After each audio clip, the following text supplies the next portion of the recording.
आज के टॉपिक में हम एडिशन ऑफ फोर्सेस पर बात करेंगे। एडिशन ऑफ फोर्सेस के लिए ये फॉर्मेट हमने तैयार किया है जो आपसे डिस्कस करना है। सबसे पहले force is a vector quantity. Number 2 resultant force का कॉन्सेप्ट क्या होता है। नंबर 3 फोर्सेस को ऐड करने के लिए ग्राफिकल मेथड यूज़ करते हैं जो हेड टू टेल रूल कहलाता है। वर्ल्ड एग्जाम्पल भी आज के इस वीडियो का हिस्सा बनेगी जो आपकी बुक में गिवन है, और फिर self assessment questions. Last but not least बहुत इंपॉर्टेंट है, सेल्फ असेसमेंट क्वेश्चंस के आंसर हम बयान करेंगे और स्टूडेंट्स को एक टास्क भी देंगे ताकि वो सॉल्व करें और क्रिएटिव बने कि किस तरह से एग्जाम्पल समझने के बाद आप कोई न्यूमेरिकल या एग्जाम्पल खुद से कर सकते हैं इंशाल्लाह। तो ये जो है फॉर्मेट होगा। सबसे पहले बात कर रहे हैं force is a vector. What is vector? आपके जहन में आई होंगी दो चीज़ें, स्केलर और वेक्टर। लेकिन उससे पहले फिजिकल क्वांटिटीज़ किन्हें कहा जाता है? Physical quantities are physical quantities जो हम फिजिक्स में पढ़ रहे होते हैं, length, mass, time, momentum, torque, energy, volume, ये सारी फिजिकल क्वांटिटीज़ कहलाती है। फिजिकल क्वांटिटीज़ को स्टूडेंट्स दो कैटेगरीज में डिवाइड किया गया है, स्केलर्स में और वेक्टर्स में। What are scalars? Scalars are those quantities which are expressed by magnitude and unit only, having no direction. ऐसी क्वांटिटी जिसमें सिर्फ मैग्नीट्यूड होता है, अददी मिकदार होती है, और एक प्रॉपर यूनिट होता है। मिसाल के तौर पर 10 kilogram mass, 10 kilogram mass of rice. आपके पास राइस थे, उसका 10 किलोग्राम मास, तो ये एक 10 किलोग्राम मास जो है, मास एक फिजिकल क्वांटिटी, इसमें 10 मैग्नीट्यूड को रिप्रेजेंट कर रहा है और किलोग्राम यूनिट को रिप्रेजेंट कर रहा है। तो मास एक फिजिकल क्वांटिटी है। चावलों का मास है ये 10 किलोग्राम। ओके, इसमें किसी किस्म की डायरेक्शन की ज़रूरत नहीं है, तो इनको स्केलर कहा गया है, मास को या इस तरह की क्वांटिटीज़ को। और वेक्टर किन्हें कहते हैं? जिनमें मैग्नीट्यूड और यूनिट के साथ साथ हमें डायरेक्शन भी बतानी होती है, उसके बगैर मतलब वाज़ेह नहीं होता, तो उन्हें क्या कहा जाएगा? Vector quantities. मिसाल के तौर पर अगर आपसे कहा जाए 10 न्यूटन फोर्स, तवज्जो रहे, 10 न्यूटन फोर्स, कि मैं आपसे कहता हूँ किसी बॉडी पर 10 न्यूटन की फोर्स लगाएं, तो अब 10 मैग्नीट्यूड है, न्यूटन जो है वो यूनिट है, लेकिन you get a little confused. क्यों? क्योंकि आपको डायरेक्शन तो पता ही नहीं। जब तक डायरेक्शन नहीं बताई जाएगी तब तक मतलब वाज़ेह नहीं होगा। तो जैसे आपसे कहा जाता है 10 न्यूटन की फोर्स अप्लाई करें टूवर्ड्स लेफ्ट, लेफ्ट साइड पे अप्लाई कर दें, लेफ्ट साइड पे अप्लाई कर दें, तो यस, अब आपकी समझ में बात आ जाएगी। और towards left represent direction of force. इससे क्या पता चल रही है? डायरेक्शन पता चल रही है। तो आपने गौर किया, फोर्स को रिप्रेजेंट करने के लिए मैग्नीट्यूड की ज़रूरत है। जो भी आप नंबर इस्तेमाल करते हो मैग्नीट्यूड कहलाता है। यूनिट की ज़रूरत है, Newton is a unit of, ऐसा यूनिट ऑफ द फोर्स। और टूवर्ड्स लेफ्ट किसको रिप्रेजेंट कर रहा है? डायरेक्शन को। Is that clear? तो यहाँ पर डायरेक्शन भी आ गई। तो ये एक चीज़ हो गई मैग्नीट्यूड, यूनिट तो सबके साथ ही होता है। दूसरी चीज़ क्या हो गई? डायरेक्शन। तो force is a vector quantity, ऐसी quantity which are express by magnitude, unit and direction, called vector quantities. तो ये वेक्टर कॉन्सेप्ट है, तो याद रखिएगा फोर्स इज अ वेक्टर। अच्छा, अगर अब एक से ज़्यादा फोर्सेज हो और उनको हमें ऐड करना हो, तो उनको आम तरीके से ऑर्डिनरी मेथड के जरिए ऐड नहीं कर सकते कि 10 kilogram rice, 5 kilogram rice becomes 15 kilogram rice. नहीं, इनको ऐड करने के लिए, फोर्सेस को ऐड करने के लिए डायरेक्शन का भी ख्याल करना पड़ेगा कि फोर्सेस किस डायरेक्शन में। यही वजह है कि फोर्सेस का या वेक्टर क्वांटिटीज़ को ऐड करने का तरीका स्पेशल बन जाता है। फोर्सेस को हम ऐड करेंगे ग्राफिकल मेथड के ज़रिए। Is that clear? अगर दो या दो से ज़्यादा फोर्सेस हो और उनको ऐड करना हो, तो ऐड कर कर हम एक सिंगल फोर्स बनाएंगे। ऐड करने पर एक सिंगल फोर्स आएगी। That single force gives the combined effect of all forces. वो जो सिंगल फोर्स आएगी तमाम फोर्सेस को ऐड करने पर, वो कंबाइंड इफेक्ट होगा तमाम फोर्सेस का। That single force is called resultant force. मुझे क्या कहा जाएगा? रिजल्टेंट फोर्स कहा जाएगा। तो resultant force is a single force which give the combined effect of all forces to be added. That clear? तो ये रिजल्टेंट फोर्स का कॉन्सेप्ट हो गया। और इनको फोर्सेस को एक से ज़्यादा हो तो उनको ऐड करने के लिए हैड टू टेल रूल इस्तेमाल किया जाता है। तीसरा पॉइंट याद रखिएगा, कौन सा रूल है? Head to tail rule. अब यहाँ एक बात बड़ी समझने वाली है, तवज्जो रहे कि किसी भी वेक्टर क्वांटिटी को, हमारा केस इस वक्त फोर्स वाली वेक्टर है, is that clear? Force is a vector. Forces को या वेक्टर को ऐड करने के लिए हम जो हैड टू टेल रूल इस्तेमाल करते हैं, तो उससे पहले किसी वेक्टर को ग्राफिकली एरो टिप लाइन से शो करते हैं। अब आप बोलेंगे एरो टिप लाइन, ये नई चीज़ क्या आ गई है? किसी भी वेक्टर क्वांटिटीज को इस तरह के सिंबल से शो किया जाता है। इस लाइन को एरो टिप लाइन बोलते हैं स्टूडेंट्स, जिसमें दिस गिव द लेंथ, ये लेंथ है लाइन की, और एरो हेड ये आपके सामने मौजूद है। तो अब यहाँ पर दो चीज़ें हैं वेक्टर या फोर्स में, एक मैग्नीट्यूड है और दूसरा डायरेक्शन है। तो अगर आप फोर्स को इससे रिप्रेजेंट करेंगे तो कैसे पता चलेगा कि मैग्नीट्यूड क्या है, डायरेक्शन क्या है? तो जो भी लेंथ होगी इसकी, length, that will give the magnitude of force. और जो एरो हेड है, तीर का निशान, that will show the direction of force. Is that clear? तो ग्राफिकली किसी भी फोर्स को या वेक्टर को हम एरो टिप लाइन के जरिए प्रेजेंट करेंगे। ये पॉइंट ध्यान में रखिएगा। हेड टू टेल क्यों कहा जाता है इसे? ये जो पॉइंट है जहाँ से स्टार्ट हुई है line, that is called head, और जो एरो है जहाँ पर, दैट इज कॉल्ड, थोड़ी उल्टा कह दिया, हेड नहीं है, टेल है भाई, this is tail and that is head. Arrow sign को हेड बोलते हैं, तो टेल हो गया और दूसरा हेड हो गया। ओके, इस पॉइंट को ध्यान रखिएगा। ये दुम और ये क्या हो गया? सर हो गया। तो किसी वेक्टर क्वांटिटी को हम एरोटिप लाइन से शो करेंगे, इनिशियल पॉइंट टेल और फाइनल पॉइंट क्या कहलाएगा? हेड कहलाएगा। Is that clear? तो दैट इज कॉल्ड। अब हेड टू टेल रूल के जरिए हम ऐड कैसे करेंगे इसको? इसको ऐड करने का तरीका बहुत ही सिंपल है। मिसाल एक एग्जाम्पल, एक छोटा सा एक एग्जाम्पल से समझ लेते हैं। अगर फर्ज करेंगे आपके पास दो फोर्सेज हैं, तवज्जो रहे, अब हम हेड टू टेल रूल पर बात कर रहे हैं स्पेशली, और ये पहली फोर्स है, सपोज इसको मैं नाम दे देता हूँ ए का। That clear?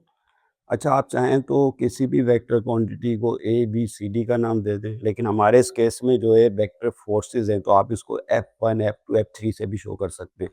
तो मैं यहाँ पर F1 का नाम दे देता हूँ। दिस इज फोर्स F1, ये इसकी लेंथ है और ये एरो हेड, ये इसकी डायरेक्शन है। पहली फोर्स आ गई। एक फोर्स और ले लेते हैं, फर्स्ट कर लें हम फोर्स वेक्टर, वो इस तरह से है, इसको नाम दे देते हैं F2 का। Is that clear? और इसके ऊपर ये एरो बनाया गया, याद रखिएगा, वेक्टर साइन कहलाती है।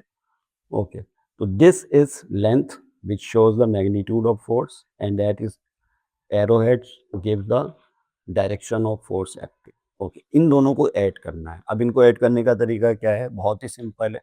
जब आप दो या दो से ज़्यादा वेक्टर्स को ऐड करना चाहते हैं स्टूडेंट्स, तो सबसे पहले पहला वेक्टर उठाएं, जिस लेंथ और डायरेक्शन में उसी तरह रखें। उसके बाद फिर क्या करें? अब दूसरा वेक्टर लें, यानी दूसरी फोर्स लें, और उसकी टेल को पहले वेक्टर के हेड के साथ ज्वाइन करें। दूसरी वेक्टर के टेल को पहले वेक्टर के हेड के साथ ज्वाइन करें, इस तरह से कि दूसरी वेक्टर की लेंथ और डायरेक्शन चेंज ना हो। Is that clear?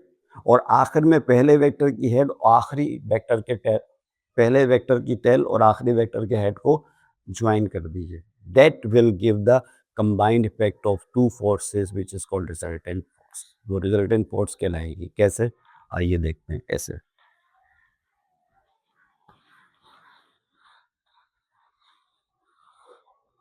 सबसे पहले पहला वेक्टर पिक किया आपने, दैट इज F1। ओके, इसकी लेंथ और डायरेक्शन का ख्याल रखना। उसके बाद ये वेक्टर F2 उठाया, इसकी टेल को आपने वेक्टर के हेड के साथ जोड़ना है, यहाँ लाकर ऐसे जोड़ दीजिए, इस तरह से कि लेंथ और डायरेक्शन चेंज ना हो। ये नहीं, जाहिर सी बात है, रफ नहीं कर रहा हूँ, बिल्कुल एग्जैक्ट तो नहीं होगा, लेकिन आप समझ रहे होंगे। F2, ये F2 फोर्स आ गई, दोनों को ज्वाइन कर लिया ग्राफिकली। अब क्या करना है? पहले वेक्टर की टेल और आखिरी वेक्टर का हेड, इसको ज्वाइन करें। जब आप इसे ज्वाइन करेंगे, स्ट्रेट लाइन की थ्रू ज्वाइन कर लें, तो टेल के साथ टेल होगा और हेड के साथ हेड बना देंगे। That is the resultant vector. ये इन दोनों फोर्सेस का रिजल्टेंट वेक्टर या रिजल्टेंट फोर्स कहलाएगी। इसको अमूमन आर की अलामत से भी शो कर सकते हैं और सिर्फ एफ के सिंबल से भी शो किया जा सकता है। तो that is the resultant vector R is equal to F1 plus of F2। समझ गए बात को? ये इस तरह से हेड टू टेल होगा। आइए इस तरह भी एग्जाम्पल की तरफ जाते हैं।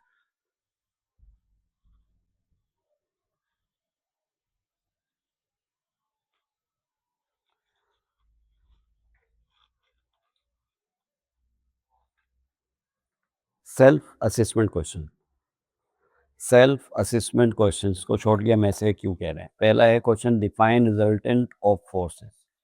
रिजल्टेंट ऑफ फोर्सेस की डेफिनेशन है a single force that give the combined effect of forces to be added, called resultant force. इस पर हम डिस्कस कर चुके हैं आपसे इस वीडियो क्लास में। दूसरा है which rule is use to find the resultant of more than two forces. अगर दो से ज़्यादा फोर्सेज इनको जमा करने के लिए कौन सा रूल इस्तेमाल करते हैं? तो हम जान चुके हैं head to tail rule is use to find resultant force of two और मोर देन टू फोर्सेस। कम से कम ऐड करने के लिए टू फोर्सेज होनी चाहिए, तो होनी चाहिए ना, इनको ऐड करना है, या दो से ज़्यादा भी हो सकती है। Is that clear? अच्छा, पहले हमने जो है SAQ सॉल्व कर लिया, सेल्फ असेसमेंट क्वेश्चन। अब बारी है लास्ट में वर्क एग्जाम्पल 1। अब एग्जाम्पल 1 सॉल्व की जाएगी। जी स्टूडेंट्स, ये एक वर्क एग्जाम्पल आपके सामने बोर्ड पर। Find resultant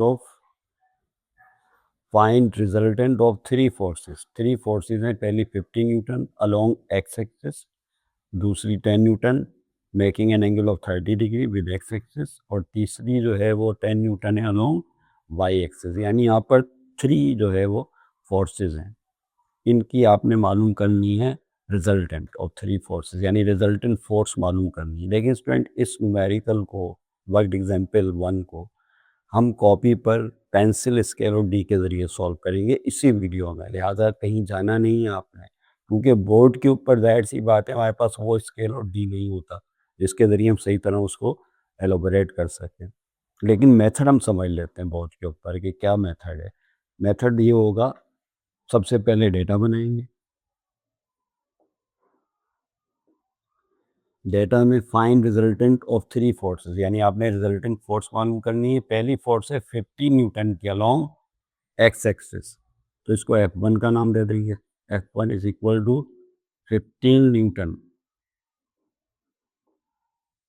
along x axis. दूसरी 10 न्यूटन की फोर्स है making angle of 30 degree, 30 degree के एंगल पर है ये एक्स एक्सिस। ये तो पता है ना एक्स एक्सिस जो एक्सिस किसे कहते हैं भाई, ये तो रेफरेंस लाइन है ना, बच्चा बच्चा जानता है। एक ये रेफरेंस लाइंस कहलाती है, मेजरली लाइंस। ये लाइन एक्स एक्सिस कहलाती है, this is called by axis line. ये रेफरेंस के तौर पे इस्तेमाल की जाती है। ओके, दूसरी फोर्स है F2 जो 30 डिग्री एंगल पर है 10 न्यूटन की। ये इसका मैग्नीट्यूड आ गया at 30 degree with x axis के साथ। ओके, तीसरी है 10 न्यूटन अलोंग वाई एक्सिस। तो तीसरी फोर्स आ गई F3 that is equal to also 10 newton along y axis. Okay, ये आपका डेटा बन गया। और रिजल्टेंट फोर्स आपको बतानी है। रिजल्टेंट फोर्स को आप आर की अलामत से या सिंपली कैपिटल F की अलामत से शो कर सकते हैं। तो चलिए मैं यहाँ पर आर लगा देता हूँ। R is the resultant force, या सिंपली एफ भी कह सकते हैं, नो कन्फ्यूजन। कैसे करेंगे भाई? जाहिर सी बात है, फोर्स जो है वेक्टर क्वांटिटीज है, एरोटिव लाइन से शो की जाती है। किसी वेक्टर को आप ऐसे शो करते हैं ना एरोटिव लाइन से, तो उसकी एक लेंथ होगी, एक डायरेक्शन होगी। तो अब 10 न्यूटन, इसका क्या मतलब 15 न्यूटन, इसकी लेंथ का क्या मतलब हुआ? कुछ समझ में नहीं आ रहा। तो इसके लिए हमें स्केल फर्स्ट करना पड़ेगा। हमें एक स्केल लेंगे कि इतने न्यूटन इतने सेंटीमीटर के बराबर है। ये आप अपने जहन में ऐसा स्केल रखिएगा जो ना बहुत छोटा हो ना बहुत बड़ा हो, कॉपी के साइज से आउट चला जाए। तो हम फर्ज कर लेते हैं सॉल्यूशन यहाँ से स्टार्ट हो रहा है। सॉल्व, सबसे पहले हम इसमें स्केल बनाएंगे। ओके, अब उस स्केलिंग के अंदर हम फर्ज कर लेते हैं, ये आपकी अपनी चॉइस है, कोई भी स्केल आप फर्ज कर लें, लेकिन ख्याल रख लो जो भी बताया 2 newton that is equal to 1 centimetre. फर्ज कर लें 2 न्यूटन 1 cm के बराबर है। सेंटीमीटर तो लेंथ है ना, ज़ाहिर है वेक्टर साइन को लेंथ में शो करना है वेक्टर्स को। फोर्सेस को 2 न्यूटन 1 सेंटीमीटर है तो 50 न्यूटन कितना हो जाएगा बोले? ये हो जाएगा 7.5 सेंटीमीटर। इसी तरीके से 10 newton that is equal to what? 2 5 ज़ा 10 5 सेंटीमीटर। फिर दोबारा 10 न्यूटन है तो वो भी 5 सेंटीमीटर होगा। यानी इसका मतलब है कि ये लेंथ 7.5 सेंटीमीटर की हो जाएगी, ये 5 सेंटीमीटर की और ये वाली 5 सेंटीमीटर की। ये आपने वेक्टर्स की लेंथ, फोर्सेस की लेंथ मालूम कर ली। उसके बाद क्या करना होगा? 2 न्यूटन 1 सेंटीमीटर है। पहली लाइन है F1 15 Newton along x axis. तो ये एक्स एक्सिस लाइन नज़र आ रही है सबको? देखिए हम यहाँ सिर्फ लेआउट बयान कर रहे हैं, कॉपी पे भी करेंगे इसी के फौरन बाद, ठीक है। 50 न्यूटन का मतलब क्या होगा? 7.5। तो यहाँ से आपने एक वेक्टर ड्रॉ करना है। ये वेक्टर ड्रॉ कर दिया, इसकी लेंथ कितनी होगी? 7.5 सेंटीमीटर। ये आपका F1 वेक्टर आ गया। इसके साथ फिर दूसरा वेक्टर F2 10 न्यूटन 30 डिग्री के एंगल पर है। तो दूसरा जो वेक्टर है F2 वो 10 न्यूटन का है। तो उसका मतलब ये होगा कि वो 5 सेंटीमीटर लेंथ का है। तो 5 सेंटीमीटर लेंथ जो है डी, यहाँ डी रखना पड़ेगा। इस पॉइंट पर डी रखें, इस तरह से ऐसे डी रखना होगा और 30 डिग्री के एंगल पर रखते हुए स्केलिंग करें और 5 सेंटीमीटर की लाइन जो है वो ड्रॉ कर दें। ये एंगल ख्याल रखिएगा 30 डिग्री का होना चाहिए। This is angle of 30 degree, ये 30 डिग्री के एंगल पर है। ओके, मैं इसको हटा देता हूँ, डी का सिंबल था समझाने के लिए। उसके बाद फिर तीसरा वेक्टर ड्रॉ करना है F3, वो 10 न्यूटन है अलोंग वाई एक्सिस। तो यहाँ पर फिर आपने 10 न्यूटन का मतलब कितने सेंटीमीटर है? 5 सेंटीमीटर अलोंग वाई एक्सिस ऊपर की तरफ है। ये 5 सेंटीमीटर वाला वेक्टर एक और लाइन ड्रॉ कर दीजिए। Is that clear? तो ये F1 और ये F2 and this is F3। आखिर में क्या करना होगा? आखिर में पहले वेक्टर की टेल और आखिरी वेक्टर के हेड को ज्वाइन कर लें। That will give you the resultant vector. ये रिजल्टेंट वेक्टर कहलाएगा। दैट के लिए this is the combined effect of all three forces. ये तीनों फोर्सेस का कंबाइंड इफेक्ट है। तो R इज इक्वल टू, अब इसकी लेंथ ना अपने स्केल के जरिए, जो भी लेंथ होगी वो सेंटीमीटर में होगी, लेकिन हमें तो न्यूटन में जवाब चाहिए तो उसको फिर 2 से मल्टीप्लाई कर देना। यानी यहाँ पे फर्ज कर लें कोई लेंथ निकल आती है L, जो भी लेंथ निकलेगी स्केल से उसको मल्टीप्लाई कर देंगे 2 से, तो किस में तब्दील हो जाएगी? क्योंकि हम जानते हैं कि 2 न्यूटन को 1 सेंटीमीटर के बराबर लिया है। तो जो भी लेंथ सेंटीमीटर में होगी उसको 2 से मल्टीप्लाई करने पर जवाब किस में आ जाएगा? न्यूटन में आ जाएगा। समझ गए बात को? ओके। और अगर इसकी डायरेक्शन बतानी है तो फिर आप यहाँ से डी रखकर इस पॉइंट पर डी रखें और यहाँ से ये एंगल मेजर कर लें। तो इस तरह से रिजल्टेंट वेक्टर की डायरेक्शन में पता चल जाएगी कि एक्स एक्सिस के साथ कितने एंगल पर है। ओके, आइए अब इसी चीज़ को जो है कॉपी पर करते हैं पेंसिल, डी और स्केल के जरिए। ओके।